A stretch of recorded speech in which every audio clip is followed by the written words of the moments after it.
Представитель газеты «Ассалам» по Шамильскому району Камиль Абдус-Самадов посетил село Датуна, где принял участие в пятничном богослужении. В своем выступлении богослов рассказал о всероссийской духовно-просветительской газете «Ассалам». «Ассалам» газета не тледашала холушу абилесум бугу исана катибачун илдасан. Цинги авалда маарул урус мацалкурен букум батичунане жакакуэлда цинги не тлед диниаб идарал ансгуэлда унтун ансгу мац ансгу батибат я мацалда батибат ил милатазе цинги бичалефлум бугу газета дахаб тираж себебу умматанане ханже цинги цикун ураб удиаб тиражалда цинги кисакибгут ибит изабулефлумги бугу хеб цинги علم بطلب دين بطلب دينياب أهلو يسلول цинги ودياب قلوشو قصونا الخالات بقرب هدول لجندرقون كارب غازيتا بوغو هيب цинги غازيتا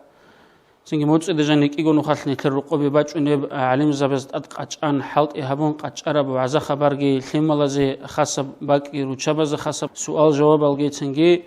جاقق واتلني تلر حاجة لبوغي بشين نبجو جانيكي باچني هابون цинги هادينا نتلقى أنا علم زباز متصدق جانيك يقولون خان نتلقى باج ونب بوجي